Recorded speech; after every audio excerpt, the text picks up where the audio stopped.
Hello everyone, magandang oras sa atin lahat. Welcome to my videos. Maraming salamat sa panonood at lalo na sa mga nag-subscribe. Thank you guys, at kung bago ka pa lang dito sa aking videos, huwag kalimutan mag-like, comment, share, and subscribe para updated ka sa aking mga bagong upload na mga videos na mayroong mga gandang kasaysayan at halaga tungkol sa ating mga barya. Guys, ito yung 50 yen ng Japan. Ito ay si Showa era, panahon ni Showa era. Meron taon na 1976 guys. So bago tayo magpunta guys doon sa ating selling online guys, sa presyohan sa ating coins na ito ng Japan, tapusin muna natin ang kanyang features guys, dahil napaka-importante rin na malaman din natin ang tungkol dito sa baryang ito guys ng Japan. Ito ay ang 50 yen coins of Japan. Ito yung features niya guys, ang issue year Japan, Emperor Showa 1926 hanggang 1989. Ang type nito guys ay standard circulation coin. May year siya na 42, 63, 1967 hanggang 1988. Kalendar naman ito guys ay Japanese Showa era. Ang value ay 50 yen. Sa Pilipinas guys ay nagkakalaga ito ng 18 pesos. Currency naman ay yen 1871 ang kanyang date. Composition, copper, nickel. 75% ang copper, 25% ang nickel. At 4 grams lang ito guys ang kanyang timbang. 21mm naman ang kanyang diameter at 1.7mm naman ang kanyang thickness. At meron siyang shape na round at may round din sa gitna, may butas or round hole sa gitna.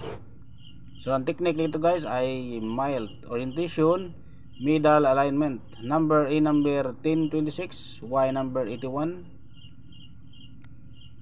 at GNDE number 02-7, at ang kanyang show number 58. So yun ang reference number niya guys.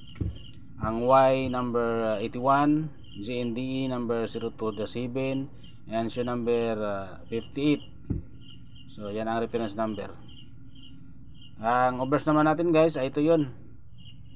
Ang center hole flanked by the chrysanthemum flowers, authority on the top and value below. Meron siyang lettering na Japanese words, translation State of Japan. Meron siyang denomination na 50 yen. At ito naman guys ang ating reverse, ang value in large font above the center hole with the date below. So meron siyang lettering na 50 at Japanese words. Translation 50 yen. Year 51 1976 of Showa. At ang kanyang age ay reeded. Mint naman ay Japan mint. Japanese words ang nakasulat.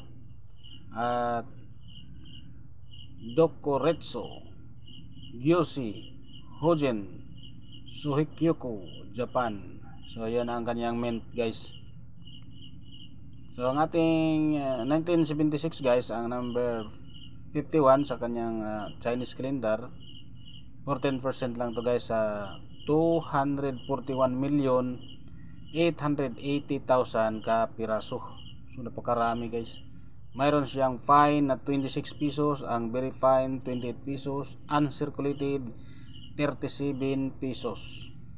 So naka-display ito guys sa ating selling online guys sa eBay ng 5.11 US dollars. So wala pang grado yun guys. So dito sa atin guys, Pilipinas, nagkakalaga lang ito ng mga 300 pesos. So wala pang grado yun guys, basta nasa magandang kondisyon ng yung coins. Pero pagka medyo may kalumaan na guys, is mababa pa sa 300 pesos. So nabenta rin ito guys sa ating selling online guys sa eBay na mayroong grado na Prof 70 coins.